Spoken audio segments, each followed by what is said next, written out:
All right, how's everybody doing? Hotep. Hey, this is Michael Imhotep, founder of the African History Network, host of the African History Network show. I'm a talk show host, researcher, lecturer, and writer. It is Tuesday, October 30th, 2018, and we are live. So everybody share this broadcast on your Facebook page. Invite your friends to tune in also. All right, so I wanted to talk more about the Young Black Leadership Summit organized by Candace Owens and of Turning Point USA, okay, and Charlie Kirk of Turning Point USA, all right. And let me share this broadcast on my personal page. So I talked about this a little bit this past Sunday on my radio show, the African History Network show. And we broadcasted here on Facebook Live as well. I had Dr. Claude Anderson on as my guest this past Sunday. And we talked about how African Americans, how black people can leverage our economics to enforce our political agenda. Okay, so if you missed that interview, if you missed that show, follow us here on Facebook Live. Follow us here on Facebook, the African History Network on Facebook. You can watch it. It's also on our YouTube channel, Michael Imhotep, Imhotep on YouTube, and we'll have it in audio podcast form later today. I'm editing the audio podcast. That's on Blog Talk Radio, iTunes, Castbox. Just search for the African History Network show where you get your podcast from, okay? And you can also go to AfricanHistoryNetwork.com, listen to podcasts there. All right, so I want to talk some about this because there are a number of different things wrong with this. We know Roland Martin was there at the White House on Friday, October 26th, when they were there and President Trump addressed them. So there have been a number of different articles written about this. News1.com has 3 articles that I see. TheGrill.com has 1. So I'm not trying to attack the African Americans who were there, okay? But many of them, 1, have a very poor understanding of history. 2, don't understand policy. And they're following Candace Owens, who's a 29-year-old YouTube star. Just 2 years ago, she was the CEO of a website that was attacking Donald Trump and pretty much anti-Trump. And there have been articles written about this. The Root.com has a couple of articles dealing with Candace, and we posted them on our Facebook fan page, the African History Network. And Brannigan has an article from May 16, 2018. Your girl Candace Owens ran a Trump bashing website less than 2 years ago. Color us shocked. So this is well documented. Okay. All right. So if we look at, and we'll post a link to this article and others here on the thread of our broadcast here on Facebook. Okay. All right. So if we look at their website, tpusa.com, turningpointusa.com, okay, the Young Black Leadership Summit took place from Thursday, October 25th through Sunday, October 28th. And according to their website, it says Turning Point USA's Young Black Leadership Summit is a conference for young conservative blacks with a lowercase b. If you're going to use black to denote a race of people, okay, use it capital B. It's psychologically it's psychologically arresting. It is psychologically attacks you when you have a lowercase b. Okay, it creates an inferiority complex. It furthers an inferiority complex. All right. If you're going to use the word black to denote a race of people, use a capital B. Okay. But this was a conservative conference for quote unquote young black conservatives between the ages of 15 and 35. It says throughout the summit, attendees will hear from some of the nation's most well-known conservative leaders and activists, receive first-class professional development and leadership training, and network with other attendees and organizations from all across the country. All right. Admission to the event will be free for the attendees. And it also says Turning Point USA will also be covering lodging at no cost to the attendees for the nights of October 25th through October 27th. All right. So they had people, Candace Owens spoke, Brandon Tatum, a lot of these big conservative, non-threatening African-American conservatives. Larry Elder, radio talk show host, Colleen Noor from the NRA, Clueless Stacey Dash, Dr. Ben Carson, Casey James, who's the new CEO of the Heritage Foundation, African-American woman. I saw an interview that Roland Martin did with her, and she talked about how many African-Americans are conservative, and she talked about how conservative is not indicative to a party affiliation also. Okay, Clay Dubb. So these are some of the people who spoke, right?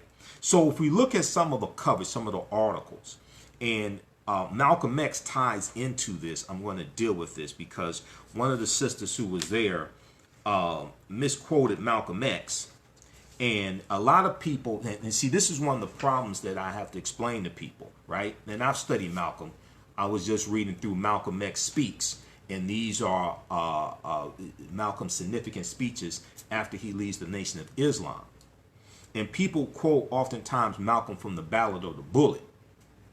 And Malcolm is talking about Democrats, and he's talking about African Americans continuing to give their vote to the Democrats. And what did you get for it? Okay. When you study, first of all, there were two Ballot or the Bullet speeches that Malcolm delivered. The first one was April 3rd, 1964 in Cleveland, Ohio. The second one was April 4th, 1964, right here in Detroit, Michigan. Okay? And the speeches are a little different. When he talks about you being a traitor to your race, supporting a party that you gave 2/3, that controls 2/3 of the government, and you give 80% of your vote to them, right? He's largely when you actually read the speech, and I'll give you some links where you can read both speeches from April 3rd and April 4th. He's largely talking about the split in the Democratic Party between the Northern Democrats, or what people call liberals. All of them were not liberals though. You have moderate Democrats, you have liberal Democrats, but you have the Southern segregationist Democrats who were called Dixiecrats. And he's largely talking about he's also talking about the Dixiecrats who were filibustering the voting, the Civil Rights Act in 1964. And he's criticizing the Southern Dixiecrats. And he's also criticizing the Northern Democrats for not kicking the Dixiecrats out of the Democratic Party. You have to understand history to understand this, okay? Most of the people, most of those young black leaders, most of the young black conservatives who were there do not understand history. I saw interviews with them. I saw interviews that Roland did with them. I watched some videos from YouTube that were there and listened to them talking. Most of them don't understand history. Most of them don't understand policy. They're throwing out catchphrases. They're throwing out buzzwords, things like this, okay? Share this broadcast on your Facebook page. Invite your friends to tune in because we're going to deal with a real history lesson here today. Okay. All right. So very quickly here, if we look at some of the articles from news1.com, October 26th, they had an article entitled Young Black Conservatives Chant Build That Wall at Deplorable Sunken Place Summit. Build that wall at Deplorable Sunken Place Summit. Okay. And you have, unfortunately, some of us who bought into this anti-quote-unquote immigrant / white supremacist idea of building the wall to keep out quote-unquote undocumented immigrants. But 40% of undocumented immigrants fly over here. They fly over here. 40%. See, this whole targeting of quote-unquote Hispanics or Mexicans and label them as undocumented immigrants. but not dealing with white undocumented immigrants who are coming to this country. That all comes out of white supremacy and racism, and it comes out of a fear of the browning of America. And unfortunately, because African people have been stripped, we've been stripped of our history and culture. For the most part, we've been taught to see reality through the eyes of Europeans. And we don't understand the same people who are quote unquote anti-immigrant are anti-African at the same time. There is no distinction. There is no distinction. The same people who are pushing for anti-immigrant legislation, and they're descendants of immigrants, they're also anti-African. But when you don't understand that you are an African person, because you've been taught to see reality through the eyes of Europeans, you'll think that anti-immigrant means that they're for you, and that's not the case. No. So if we look at Trump back in January of 2018, there was a meeting dealing with DACA, Deferred Action on Childhood Arrivals. And Trump called people from, he called African nations, Haiti and El Salvador, S-hole countries, right?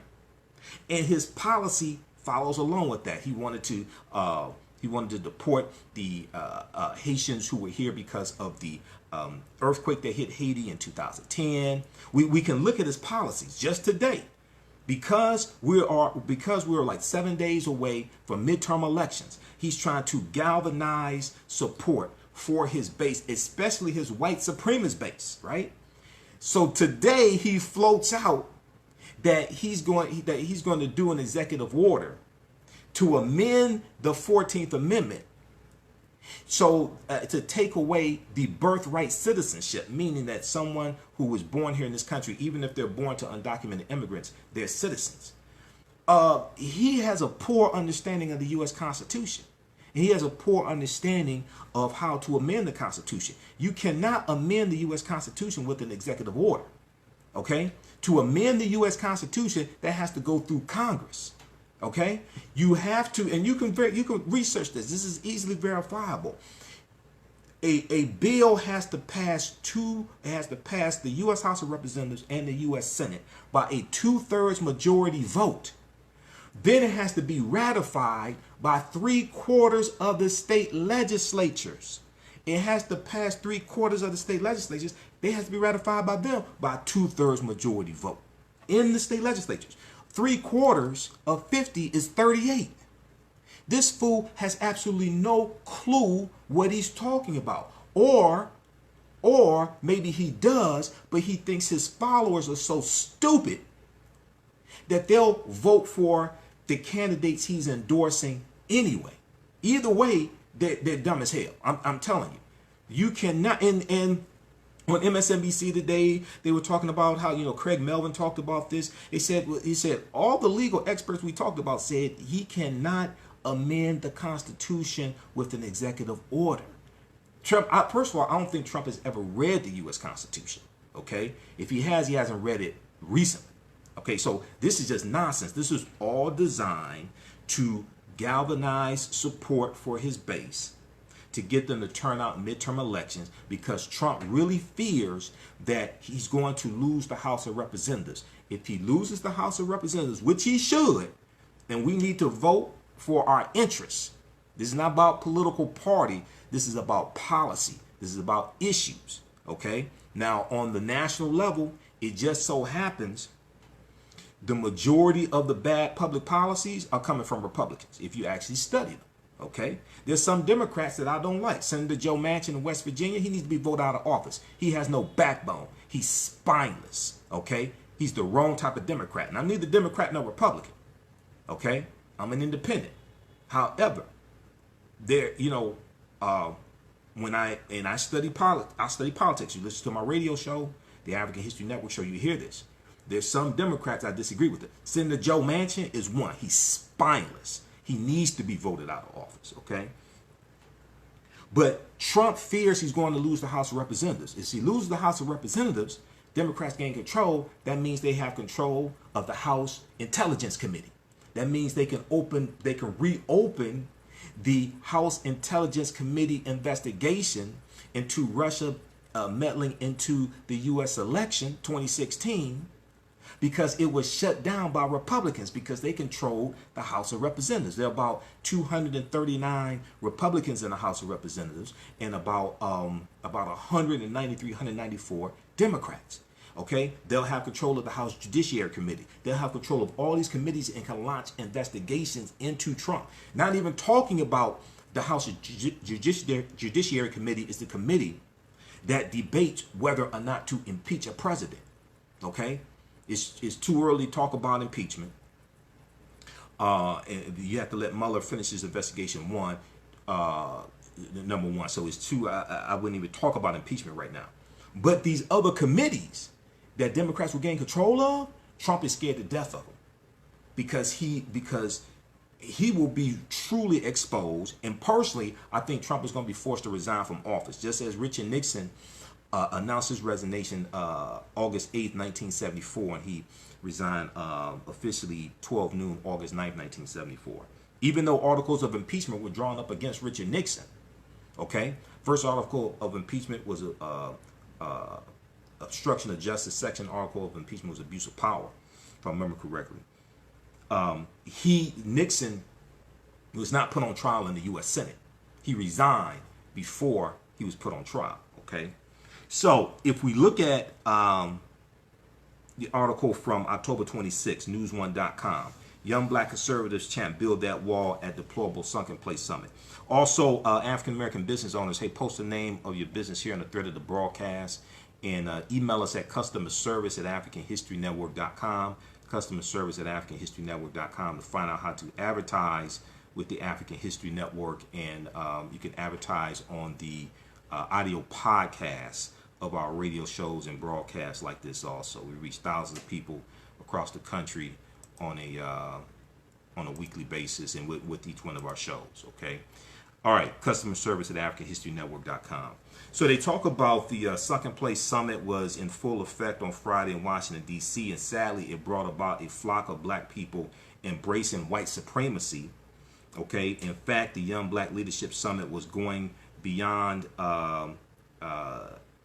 typical tap dancing for the president, with attendees literally chanting racist lines that are normally reserved for a Trump rally.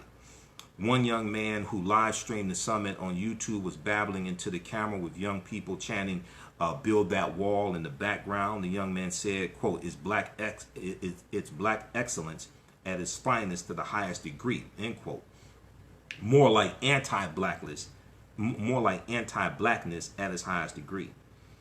So in the article, they talk about one young man said that our black-owned businesses are turning into taco stands overnight because of illegal immigrants. Okay, first, I want to show me what evidence you're citing that he was talking about somewhere in California.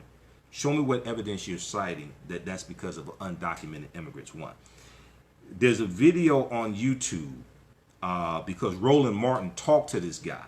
And Roland, I watched the video this morning of Roland. He was there covering this for Roland Martin Unfiltered, his daily digital show. Watch that. You know, we broadcast it here on our Facebook fan page also.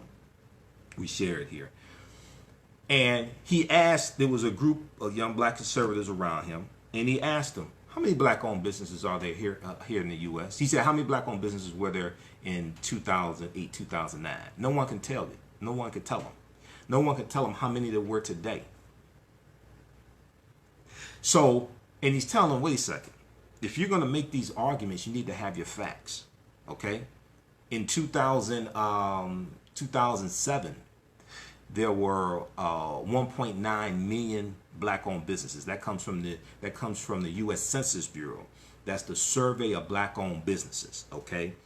And you can research this, U.S. Census Bureau, census.gov. Just search for a survey of black-owned businesses. There were 1.9 million black-owned businesses in 2007. 2012, there were 2.6 million. Today, there probably is probably 3 million or a little bit more. All right. So you have them just throwing out these catchphrases, these buzzwords, things like this. And when you dig deeper, you can tell they don't understand what they're talking about. Now, when we look at this article from newsone.com, Trump clearly has convinced these young people to believe his lies. As Vox explained, Vox.com, they have an article entitled, we'll post a link here on the thread. Let's see, name of this article from Vox: Trump wants to pit Black Americans against Latino immigrants. Don't fall for it. Okay, February 21st, 2018. And I understand you had some Hispanics that have anti-African sentiments. Here's what we have to understand. The same people who taught some Hispanics, not all of them feel that way. And a lot of Hispanics have African ancestry, by the way. Okay? It's a whole history behind that. The dispersing of African people into places like Cuba, Puerto Rico, Honduras, Panama, things like this, right? You deal with Christopher Columbus, you deal with the Spanish conquistadors. And the reason why these people speak Spanish today, whether you're in Mexico, even though there's 68 languages spoken in Mexico, Spanish is like the dominant language. The reason why they speak Spanish today is because they were conquered by Spaniards. Okay?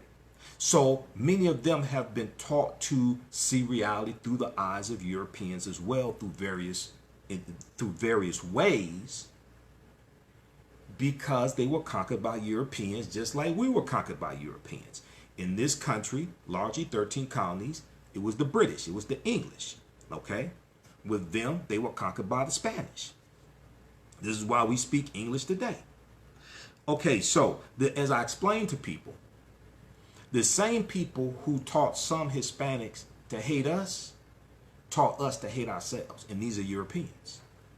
This is what we have to understand, okay? So, Trump clearly has convinced these young people to believe his lies. As Vox explained, quote, a 2016 study conducted by scholars at Penn State's Wharton School of Business, the one that Trump likes to brag about, the Wharton School of Business found that the increase in the labor supply resulting from immigration could actually generate more employment in industries such as home construction and food production. More people means more consumption, and specifically more consumption by the working poor, end quote. Okay, so this is a whole, you have to talk to economists to understand it. This is a whole other side that does not get talked about. You need to read that article from Vox.com, okay? So, and what we have to understand is that white supremacy pits groups of oppressed people against each other to fight one another. White supremacy pits groups of oppressed people against each other to fight one another. Okay, so you have a lot of people like to make this argument that immigrants are stealing black people's jobs and things like this, right? Okay. One, what studies are you citing to document this? Show me the evidence. Two, when you look at the Bureau of Labor Statistic report that comes out the first Friday of each month, right? We look at the article from WashingtonPost.com dealing with the unemployment rate. Now, there's 6 different unemployment rates. I know this. Most people don't. U1 through U6. U3 unemployment rate is the one that they usually talk about in the news the most, the U3. But there's 6 different unemployment rates, U1 through U6, okay? There's 7.1 million unfilled jobs right now in the U.S. There's 7.1 million unfilled jobs right now. You have more unfilled jobs right now in the U.S. than any other, than probably in about the last 20 years, okay? The unemployment rate for African Americans is 6%, all right? Now, it's usually double that of white people. That's true. Doesn't mean that all African Americans, doesn't mean everything is rosy and things like this. But we do know that this is a continuation of President Obama's economy. You've had about 96 straight months of private sector job growth, 96 straight months of private sector job growth, one. Two, the unemployment rate for African Americans under President Obama was cut in half, okay? So these are all things that people don't want to deal with. They don't want to talk about, all right? So here's the thing. How can how is it on the one hand you say that undocumented immigrants steal our jobs, and and they specifically talk about Hispanics still out jobs, right? But then you have 7.1 million unfilled jobs, and you have one of the lowest unemployment rates of African Americans since it's been documented since 1972, because they started recording it by race. I think it was about 1972. Okay, and let me pull up the article. I had it bookmarked. I don't know where the hell it went, because that's what I'm trying to find here, dealing with the unemployment rate. Here, I'll bring it up, because I'll bring it back up. I don't know what happened. I had it here. Okay, so once again, show me the study that you're citing. Yeah, he's talking about Oakland, California. I heard him. Yeah, I knew it was California. Yeah, he's talking about Oakland. So my question to him, if you know him, my question to that young man, what evidence are you citing that they're undocumented immigrants? One. And two, how did that affect the black-owned business? Okay. Now, one thing that we need to do is to redirect more of our dollars to black-owned businesses. We do need to do that. Okay. America has a record 7.1 million job openings, making it an especially advantageous time to ask for a raise. Okay. Read this article here. See, you can't on the one hand say that immigrants are taking our jobs. Then on the other hand, you have Trump bragging about 7 million unfilled jobs, a low unemployment rate. Unemployment rate is let's see, what was the unemployment rate this month? Yeah, it's 3.7%. Now that's overall. That's overall. The white unemployment rate is lower than 3.7% usually. Okay, whatever that, now that's the U3 rate. Whatever that rate is, okay, then they say the unemployment rate is 3.7, 3.8%, right? That's overall. The white unemployment rate is usually lower than that. African American unemployment rate is usually double that. So right now it's 6%. Okay. Once again, this is a continuation of President Obama's economy, because when President Obama in December 2016, the unemployment rate for African Americans was about 7.8%. It had been cut in half. It peaked at about 16.7, 16.8% in March of 2010. March 2010, it was 16.8%. President Obama gets no credit for this whatsoever, by the way. Trump tries to take all the credit, okay? He wants to Columbus, right, the economy, okay? He wants to make it like he created it himself, okay? There were 2.95 million jobs created for African Americans under the Obama administration, all right? And Bureau of Labor, this is easily verifiable, people. BLS.gov, Bureau of Labor Statistics, okay? BLS.gov. I deal with facts and evidence. I don't deal with opinions. I don't deal with feelings and opinions. I deal with facts and evidence. If it's an opinion, I'll let you know it's an opinion. Otherwise, I deal with facts and evidence. Proper documentation ends all conversation. All right, so we'll post a link to this article here on the thread of the broadcast. So what Trump is doing is he's appealing to the fear of the browning of America. Why? Because by 2043, white people will not be they will not have the dominant population in this country. They're about 63, 64% of the population. By 2043, they will not have the dominant population. This is scaring a lot of white people. Not all white people, but this is scaring a lot of white people. Also, we look at the information from the Census Bureau once again. We look at the, and I'll pull it up here. I'll give you the name of the actual press release, because I like to be accurate with this type of information. It was June, I think it was June of 2018. About June 20th of 2018. The article came out from, or the press release came out from the Census Bureau, and it deals with how white people have a declining birth rate in 26 states out of 50. Right now, white people, or negative birth rate, I should say.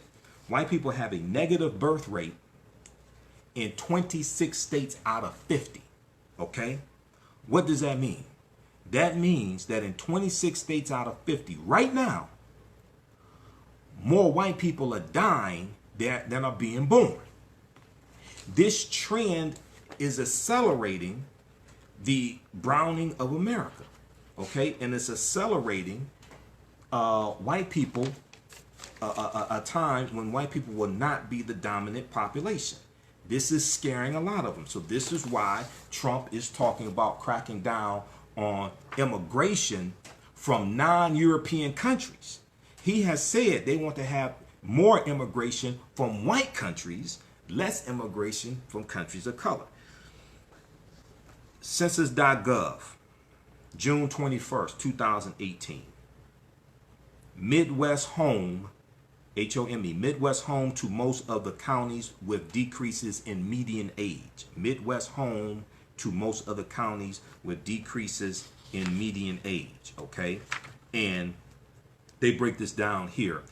They also talk about how there are 47.4 million African Americans, 58.9 million Hispanics. But you have to read the articles dealing with this. I'll give you two of them. MSN.com, June 21st, 2018. America's white population shrinks for the first time as nation ages. America's white population shrinks for the first time as nation ages. And they talk about how the average non-Hispanic white American, so basically white American, the average non-Hispanic white American is 43 and a half years old, according to new data. The average Hispanic American is 29.3 years old. So you have an aging white population, a lot of them voting for Republican, an aging white population that's dying out. Then you have white people who have a negative birth rate in 26 states out of 50. This is not InfoWars. It's coming straight from the U.S. Census Bureau. And then you have a growing Hispanic population that has a younger average age as well. And this is scaring a lot of people to death, which is one of the reasons why Trump is lying today, saying he's going to do an executive order to change the 14th Amendment. Okay? So all this is easily researchable, easily verifiable. All right? And we'll post the links here on the thread of the broadcast. How's everybody doing? Okay. Share this broadcast on your Facebook page. Invite your friends to tune in also. And hey, if you like this type of information, you can donate to the African History Network. That helps us stay on the air, keep doing the research. There's a lot of research. This is just one file folder. This is a file folder I take to the radio station when I do my show. This is research. These are all articles. Okay. That's just one of them. I have thousands of articles printed. That does not include the thousands that I have bookmarked on the internet. Okay. PayPal.me/the AHN show. PayPal.me/the AHN show. And African American business owners, hey, email us if you want to advertise with the African History Network. Okay. We want to advertise on the podcast of our shows, our broadcasts. Email us at customerservice@africanhistorynetwork.com. Customerservice@africanhistorynetwork.com. We reach thousands of people across the country with each broadcast. And we'll put your 30-second and 60-second commercial. Either you record the commercial, we can record it, no additional charge. And customerservice@africanhistorynetwork.com. We have a special promotion, get 50% off your first month. So it's very, very affordable. It's going to shock you how affordable it is, all right? Okay, let's continue here. Because I have about 15 more minutes. Then I have to get out of here. And we may do a part 2 later today. All right, so if we go back to the article from newsone.com, young black conservatives chant, build that wall at deplorable sunken place summit. So it goes on to say, in addition, existing data simply does not support any definitive correlation between the stark unemployment rate of African Americans and the employment of recent immigrants. Nevertheless, those striving to push through xenophobic, racist, Islamophobic, and inhumane immigration restrictions find unusual allies among some African Americans seeking to lower the black unemployment rate, end quote. Okay. Now, I do know historically, Dr. Claude Anderson's talked about this, and I don't just read Dr. Claude Anderson. A lot of people come to me and say, oh, you should study Dr. Claude Anderson. I've been knowing Dr. Claude Anderson for years. He's one of my teachers. I just interviewed him Sunday night. Okay. You can ask him about me. I know him much better than the people who, a lot of those people who are out here quoting him and misquoting him. I do know historically that many times that, and I understand the history of immigration law, and it changed in 1965 and things like this, and the Homestead Act of 1862, Southern Homestead Act of 1866, and white immigrants coming to this country, and they were given free land, some of them given free land, and we worked the land for 246 years, and we were not, for the most part, not given free land. I understand all that history, and I've talked about it. But once again, white supremacy pits groups of oppressed people against one another to keep them fighting each other so the 1% stays in power. So right now, Trump is fear-mongering about the caravan coming from Central America, which is in Mexico now, and they're about 1,000 miles away from the U.S. border. He's going to send 5,200 troops down there to block them from coming in. Most of them are seeking international political asylum, which is not illegal. You have to study international law. International political asylum is not illegal.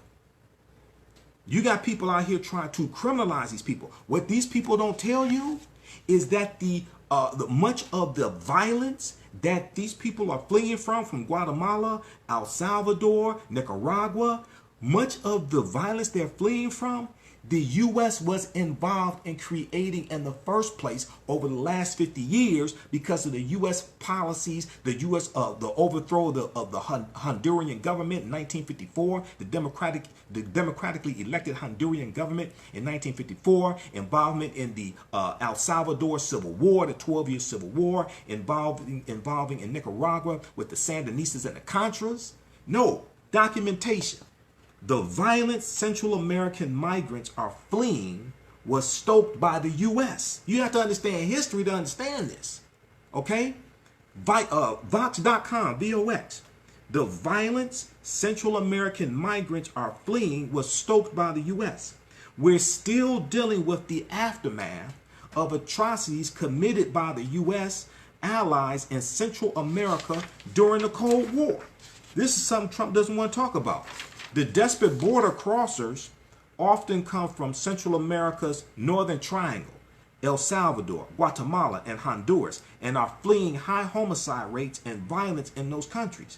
But this instability did not arise in a vacuum. Many historians and policy experts are quick to point out that much of the troubles in Central America were created or at least helped by the U.S. interference in those countries going back decades. In other words, the foreign policy of the past has profoundly shaped the present immigration crisis. But Trump doesn't want to deal with that because he doesn't understand history. He just wants to label them as criminals, say they're Middle Easterners there, things like this. This is the othering of other people. This is a dehumanization of other people. And the same people who dehumanize Hispanics, people from Guatemala, people from Honduras, are the same people who dehumanize African Americans. These are the same people who will call for African American football players who are taking a knee on a football field to protest racism and the oppression of people of color and police brutality. He'll call them SOBs and he'll call for them to be fired. Okay? These are the same people. This is white supremacy all across the board. The same people who do this to quote unquote undocumented immigrants. And you don't want to talk about white undocumented immigrants? The same people who will rip babies away from Hispanic mothers at the Mexican border, but won't do that at the U.S. Canadian border. Go look at a U.S. map. Go look at the Canadian border. I live 4 minutes away from the Canadian border. I live in downtown Detroit. The Canadian border goes all across the U.S. Go Google U.S. Canadian border or U.S. map Canada. Look at the Canadian border. It goes all across the northern U.S. You ain't hear not one story of white babies being ripped from the arms of white mothers. You think you don't have white undocumented immigrants coming through the Canadian border all across the country all across the country? Yes, you do.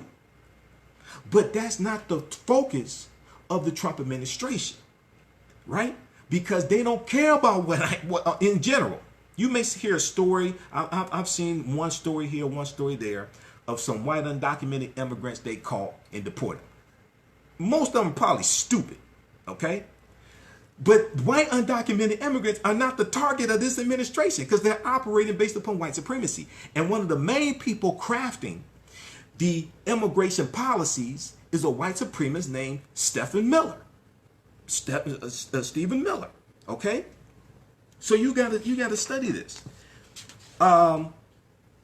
In 1954, the CIA helped organize. Now they're talking about Honduras. That's right, Guatemala.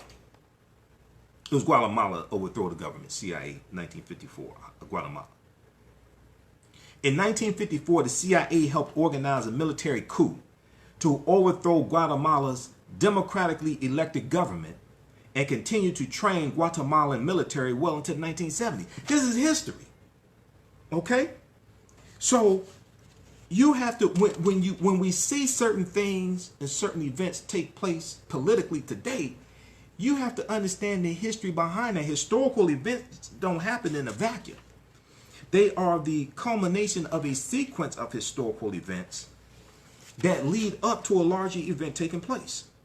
In Nicaragua, El Salvador, and Honduras, there are similar stories. When in the late 1970s, the Nicaraguan resistance group called the Sandinistas overthrew the country's dictatorship that had been in power for over 40 years. The U.S. opposed the revolution. The U.S. backed the dictatorship and later supported the rebel group known as the Contras.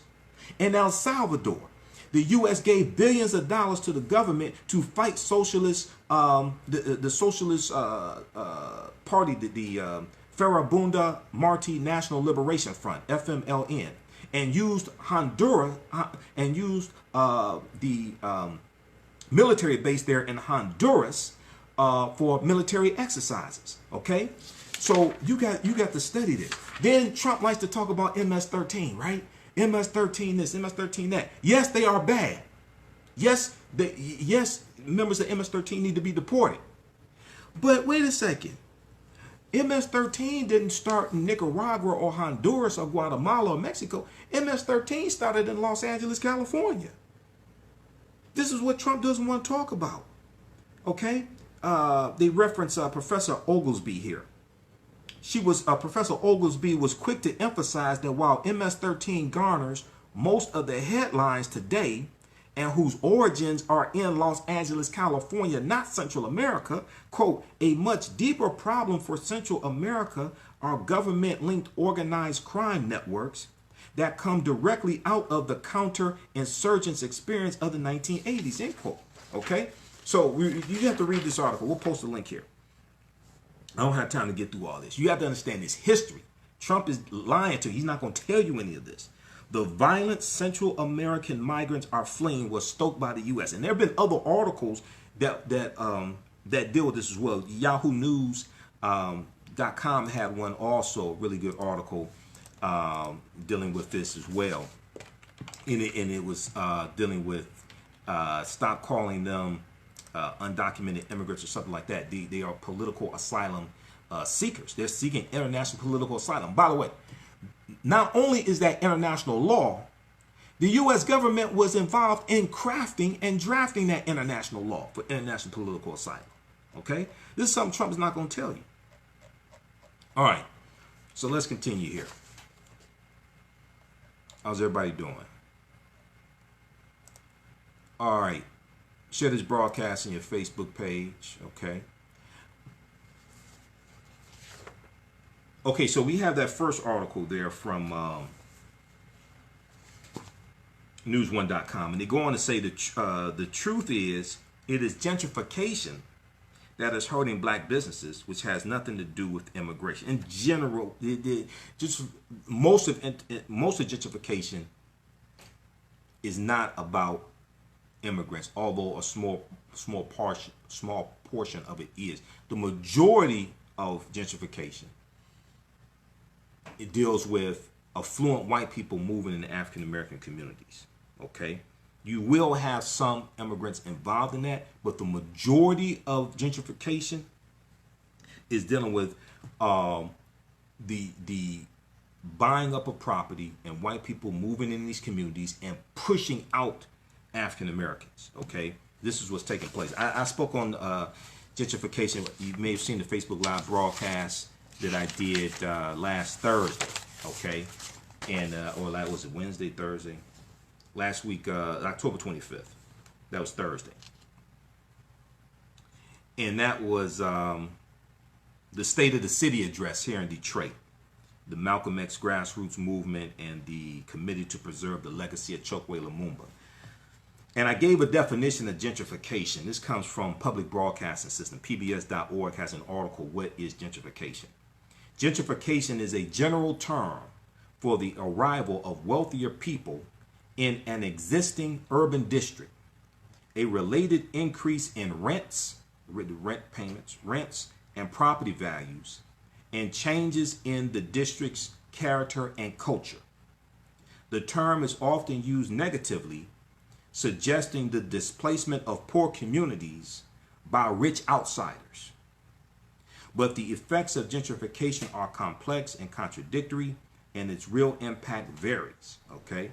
In general, gentrification is not the friend of African Americans. Gentrification, I can sum it up in 2 words: Negro removal. That's what gentrification is. Okay, and they come in and take control of your resources, like they did here in Detroit. They came in, took control of Belle Isle, took control of the water department, took control of Cobo Hall, the convention center. All right, and also what they did was, prior to Mayor Duggan becoming the white mayor of Detroit, Mike Duggan, Jesus from Livonia, moved from Livonia, Michigan, a white suburb, into Detroit, and black people thought he was coming here to save them. Okay, I guess because he looked like the white Jesus on their wall. No. I ask people, what is it about the last 500 years of history you don't understand? Because everywhere Europeans have gone all throughout the world, they've done the same thing. Okay? Now, I'm not talking about a mission of doctors going in doing life-saving surgeries to people in different countries. I'm not talking about that. I'm talking about the government sending in people to take control of people's resources. This is what Columbus did. Okay, and even though Columbus never came to this land we call the United States of America, the closest he came here is Cuba, which is 90 miles away.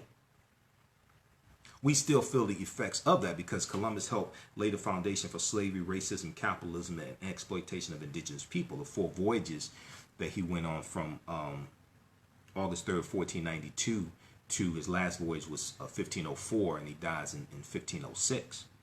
Okay, so we have to understand this. Everywhere Europeans went throughout the country, they did the same thing. They take control of people's land, their resources, and they oppress, subjugate, and or kill off the people who that land belonged to. This is, everywhere they go throughout the world, they do the same thing. And gentrification is nothing more than 21st century colonization. Gentrification is nothing more than 21st century colonization. Okay, so then we have this other article from news1.com. If Trump is a white supremacist, he's doing a very good job for black people, says young black conservative. They had some confused people there. Okay, I don't hate them. I'm not trying to talk about them. They need a history lesson. Most of these young black conservatives, they're at the Young Black Leadership Summit, and they met at the White House. Trump addressed them. What were the policies that Trump addressed, and what was the commitment? What policies did he say he's going to implement to help you? What policies did he talk about? Did he talk about making college affordable? Did he talk about student loan forgiveness? Did he talk about making housing affordable? Okay, what policies did he address, or was this just a cheerleading session? Okay, so the Sunken Place Summit is taking place in Washington, D.C., their words, not mine. And sadly, these young people are continuing to embarrass themselves. The Young Black Leadership Summit appears to be less about conservatism and more about worshiping Donald Trump and upholding white supremacy. Jimmy James, 29 years old, from Philadelphia, told The Guardian, Guardian.com, a UK publication, he said, quote, "I don't believe he's a white supremacist," referring to Trump. he went on to say, but let me say something very controversial. Okay. He said, if he's a white supremacist, he's doing a very good job for black people as far as unemployment being down, as far as being open-minded enough to open up the White House to black people, end quote.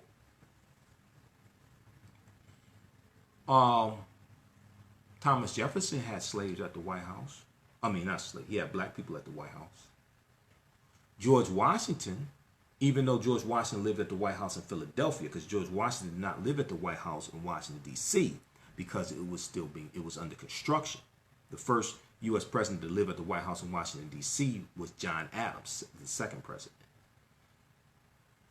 But the White House in Philadelphia, because Philadelphia was the capital, Philadelphia was the U.S. capital before it was moved to Washington, D.C. George Washington had black people at the White House. They were just slaves, but he had black people at the White House.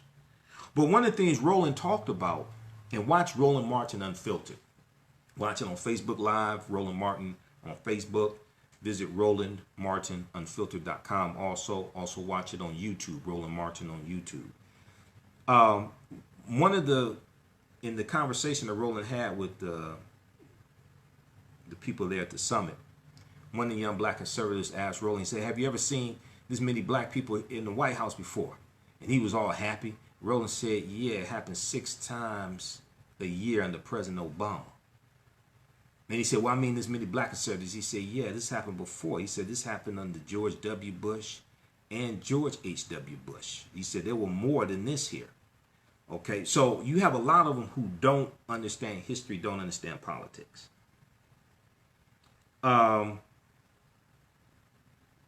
So this article goes on to say that now, first of all, once again, they don't understand this low unemployment rate of African Americans. Trump inherited this from President Obama, and Trump gives absolutely no credit to President Obama for this. Okay. But the article goes on to say this is despicable. In case Jimmy and the so-called conservatives did not know, black unemployment, after inheriting a horrific economy, the black unemployment rate for African Americans peaked at 16.8% in March of 2010 and then fell to 7.8% by January 2017. Actually, by December 2017, it was 7.8%. I say December 2016, Obama's last full month, he was 7.8%. He said, the article goes on to say he brought the black unemployment rate down by 9%. Yeah, he cut it in half. As far as opening, quote unquote, the White House to black people, Trump has no African Americans in his senior staff, and the only one before him was an opportunist, Omarosa, who told people to bow down, quote unquote, bow down, and excuse his racism for 15 years. She only had an about face when she was fired and when she was trying to sell a book. Now, a lot of what she was saying about Trump when she was trying to sell a book was true, and she had some recordings to back it up. But you go back, I think it was last year, at the National Association for Black Journalists, Ed Gordon was moderating the panel discussion, and Omarosa was there. And the criticisms that those people had of Trump, Omarosa was trying to play down. But then she had some of the same criticisms when she's trying to sell a book. So, you know, I just find that very interesting. Okay, so you could read this article, read the rest of this article also. I just find that very interesting. And the other thing is, nobody in the White House, nobody could tell you what Omarosa's job was. Now, they may be able to tell you her long title, but they couldn't tell you what her job was. Okay, and the only thing she could really say that she did in the White House was she was able to get the presidents of the HBCUs there. They wanted to get more funding. They had legitimate concerns. Those concerns were not addressed. They did not get more funding for HBCUs in Trump's budget. 1. 2, she talked about she moved the HBCUs from the purview of the Department of Education to the purview of the White House. Okay. If I move $5 from my left pocket and put it in my right pocket, right? Now the $5 is changed from the purview of my left hand to my right hand. It's still the same $5. Doesn't mean anything. So she can't even tell you what she accomplished in the White House. This is what you have to understand about Omarosa. She cannot tell you what she accomplished in the White House. All right, so I'm gonna wrap up here in a few minutes. I want to get to this. We'll probably have to do a part 2 later. There's an extensive article from thegrio.com. Young black conservatives stand for Trump at White House Leadership Summit. Young black conservatives stand for Trump at White House Leadership Summit. Okay, and it's a depressing article because you can look at some of the comments and you can tell they don't know what they're talking about. Okay, and I don't hate any of them, but they need to study some history. If you know any of them, tell them they need to follow us on the African History Network. Listen to the African History Network show. Visit our website, AfricanHistoryNetwork.com. Okay? But for the sake of time, because this is a 4-page article, 5-page article, I printed it out. For the sake of time, I want to go to page number 4. You have a sister here named Bevelyn Beatty. Bevelyn Beatty. And Bevelyn Beatty was dressed in bright red from head to toe, a look which both fit in with the MAGA hats, Make America Great Again. You black people running around with Make America Great Again hats. Look in your hat. Where was it made? Because half those hats were made in China. So how you gonna make America great again with hats made in China? It doesn't. When you are following a con man, that's what's gonna happen. Okay.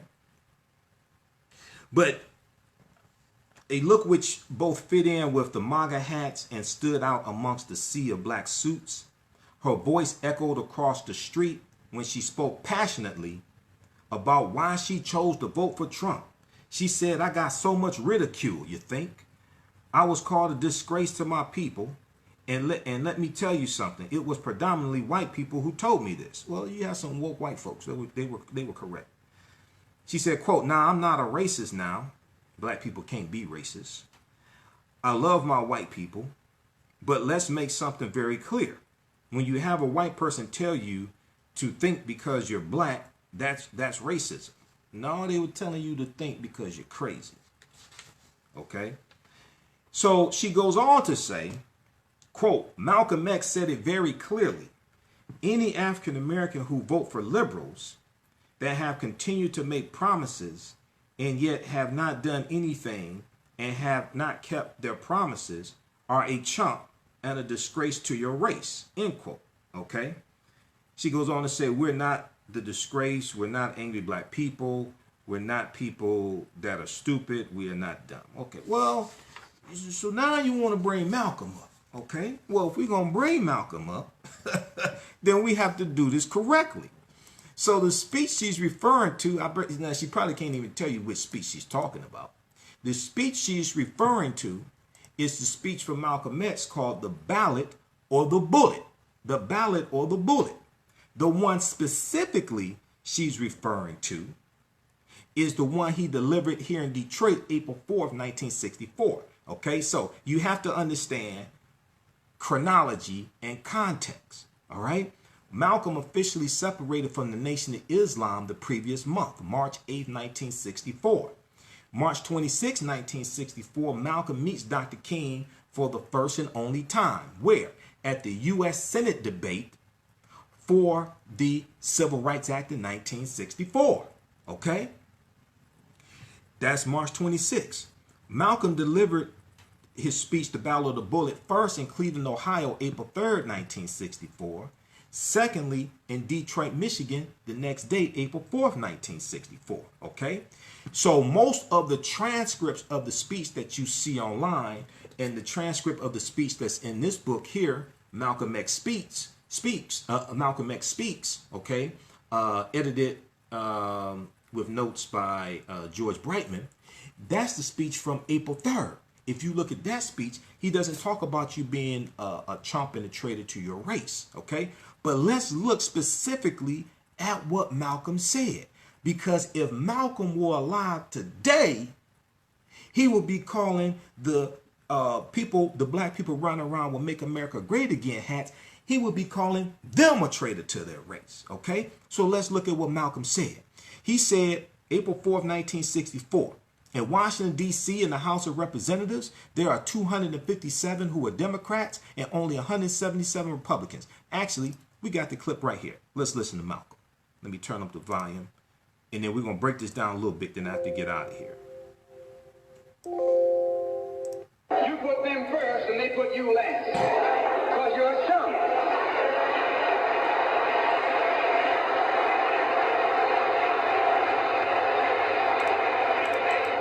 Political chump. In Washington, D.C., in the House of Representatives, there are 257 who are Democrats. Only 177 are Republicans. In the Senate, there are 67 Democrats. Only 33 are Republicans.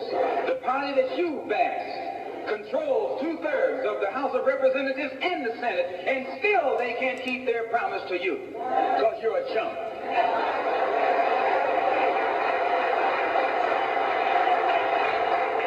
Anytime you throw your weight behind a political party that controls 2/3 of the government, and that party can't keep the promise that it made to you during election time, and you're dumb enough to walk around continuing to identify yourself with that party, you're not only a chump, but you're a traitor to your race. Okay, so that's Malcolm April 4th. That's Malcolm in Detroit, April 4th, 1964. First of all, you got to realize Malcolm gave 2 ballot or the bullet speeches, okay? The one in Detroit is slightly different than the one in Cleveland, Ohio. 2, you have to realize when you research this, and I have, most of the transcripts online are from the one April 3rd, 1964. He did not say this. He didn't say that you're a traitor to your race, things like that. The word traitor does not even appear in the speech from April 3rd. How do I know? I read through the transcript and I searched for a keyword. Control F, keyword search. It doesn't appear there. We just posted the link to the speech, to the transcript of the speech from April 4th here on the thread of the broadcast. And for a source for that, you can go to digitalhistory.uh.edu, digitalhistory.uh.edu, or just search for Malcolm X, Ballot or the Bullet, April 4th, 1964. But here's the key part that Malcolm said that people miss, right? He went through and he talked about how at this time in 64, Democrats controlled the House of Representatives and they controlled the U.S. Senate. They also controlled the White House. Well, wait a second. He says anytime you throw your weight behind a political party that controls 2/3 of the government, and that party can't keep the promise that it made to you during election time, and you're dumb enough to walk around continuing to identify yourself with that party, you're not only a chump, but you're a traitor to your race. Well, wait a second. Who controls the U.S. House of Representatives right now? It's October 30th. Midterm elections are November 6th. Who controls the U.S. House of Representatives? Republicans. There's about 239 Republicans, about 239 to about 193, 194 Democrats. Who controls the U.S. Senate? Republicans. It's 51 Republicans to 47 Democrats plus 2 independents. So Republicans control U.S. Senate. Who's in the White House? Trump. So they control the White House. They control the U.S. House of Representatives and the U.S. Senate. Well, wait a second. Trump is systematically reversing policies that President Obama put in place. Most people don't know this. First of all, you got to read this document here. Progress of the African American Community in the Obama administration. Most people haven't read this. Don't even know it exists. Progress of the African American Community during the Obama administration. Where'd you get this from? Whitehouse.gov? It was up there during his administration. How did I find out about it? Andre Michael Eglishon, who sometimes guest hosts Reverend Al Sharpton's radio show, I found out there. I went through and read it. Okay? And this shows you point by point how policies from President Obama, many of these policies African Americans fought for, how policies from President Obama positively impacted the African American community. Many of these have been reversed under Trump. There have been 100 policies that Trump has reversed in his administration. of 100 policies Trump has reversed from President Obama and his administration. Secondly, you should read this document here. This is from, it's a little beat up, cbc.house.gov. cbc.house.gov. What did Trump do? What did Trump do? cbc.house.gov. The first 100 days, a hashtag stay woke list. CBC, Congressional Black Caucus.house.gov. This is good to talk to millennials about, right? What this shows is the first 100 days of Trump's administration. It shows how policies he put in place, nominations he made, things like this, how it negatively impacted African Americans, okay? So you go research that also. But when you read the Ballot of the Bullet, read the one from April 3rd, 1964. If you have this book, Malcolm X Speaks, the one in here is from April 3rd, 1964 in Cleveland, Ohio. Malcolm, when he talks about Democrats, he's talking about the northern liberal Democrats, many of them liberal, not all of them. And he's talking about the southern Democrats called the Dixiecrats, okay? What's important to understand is that that speech Malcolm gave was before the Civil Rights Act was signed into law. That wasn't signed into law till July 2nd, 1964. So that's before it was signed into law. The Southern Dixiecrats and the Democrats from border states had a 75-day filibuster of the Civil Rights Act of 1964. Okay? And what helped to push it over the top was Goodman, Schwerner, and Cheney being abducted and killed June 21st, 1964 in Philadelphia, Mississippi. Okay? Goodman, Schwerner, and Cheney, the civil rights workers. That helped to push things over the top.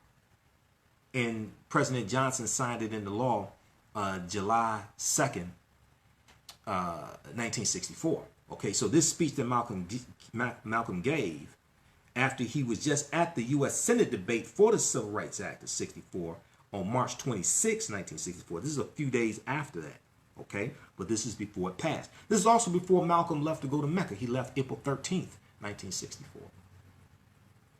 But one of the most important things people miss when they quote Malcolm here, this is why you can't quote Malcolm out of context. You have to understand context or chronology.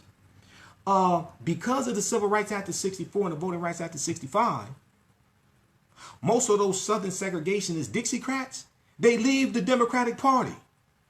And where do they go? They go to the Republican Party, where they're still there today. The ones who are still alive, and the other ones who are there in the Republican Party have this mindset. And you had some in the Republican Party who didn't have that mindset. They leave, go to the Democratic Party. But you also have a shift in the You should have a shift in the followers who are Democrats and Republicans. Now, African Americans, and we're going to deal with this Sunday night in depth on my radio show. African Americans, majority of them did not switch over to the Democratic Party because of the Civil Rights Act of 1964. That's not true. By 1960, 2/3 had already switched over to the Democratic Party. We don't understand history. That goes back to over 30 years before that, going back to the presidential election of 1928. The Northern Democrat Al Smith, Democratic nominee, and the Republican nominee Herbert Hoover, who was pushing the Lily White movement. The Lily White movement. Okay? So it goes back over 30 years before 1964. It wasn't because of 64. Now you had the last third of African Americans who, most of them are going to leave the Republican Party and become Democrats because of the Civil Rights Act. But that's a movement that was already starting going back 30 years before then. We don't understand history, okay?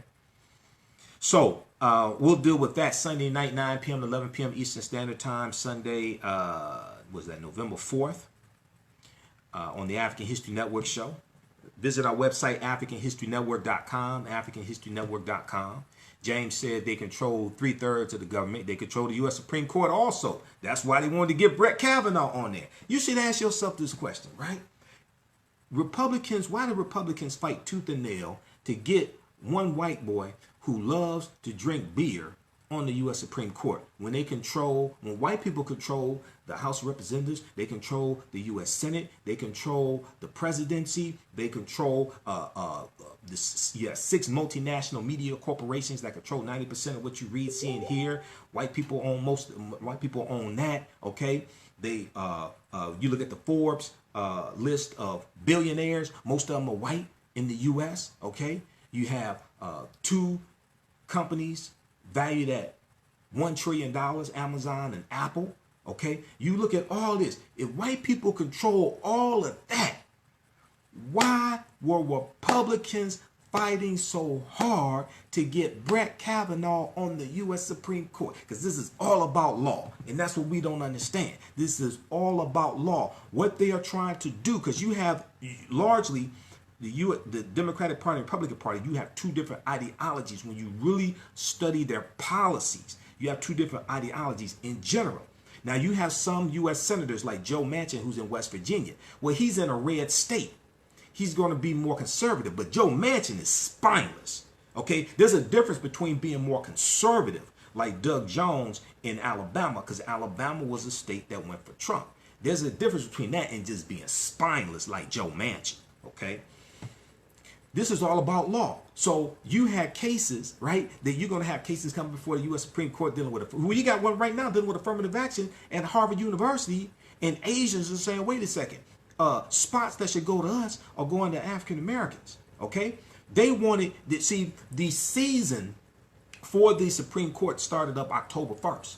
They wanted Brett Kavanaugh to be on the Supreme Court to rule on these cases, to rule dealing with cases dealing with gerrymandering, affirmative action. You're going to have cases at some point coming up dealing with unions. This is all pushing a Republican conservative agenda, and this all deals with law.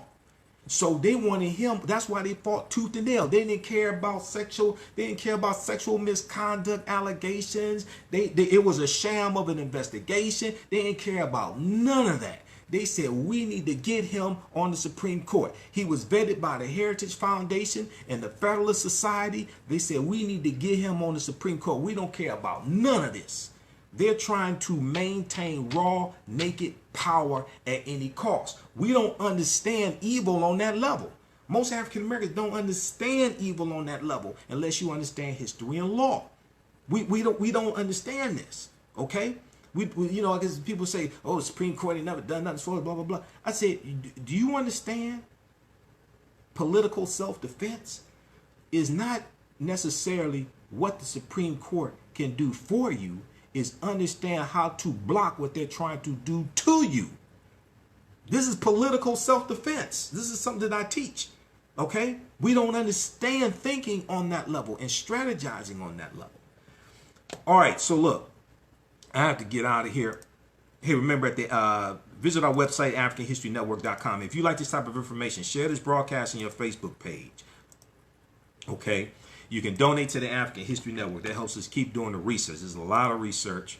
I wanted to broadcast yesterday, but there were some things in Malcolm's speech I had to go research and verify, even though I knew it was the case. PayPal.me/the AHN show. PayPal.me/the AHN show. Okay? You can register for the online courses that I teach. We have them in the bundle pack. They're on sale, $60 for a 10-course bundle pack. You can't beat this. All on demand, watch from around the world. It includes a 14-hour, 7-session online course that I teach called Ancient Kemet, the Moors, and the Ma'afa. The Ma'afa means the Great Disaster, our Holocaust, the slave trade. Ancient Kemet, or Egypt, the Moors, and the Ma'afa.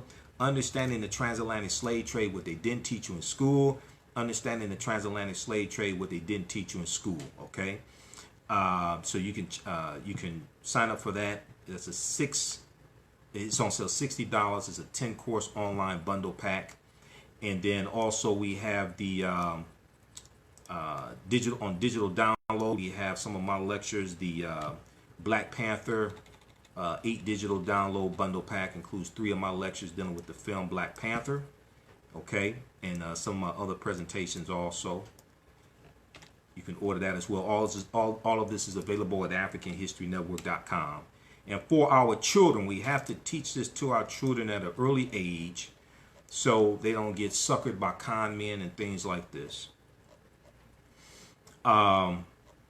We have the animated series, Meltrek, the animated series for children. Okay, we have the Exploring Ancient Africa, episode 1, and Exploring Pre-Columbia America, episode 2. That's the Meltrek series for children.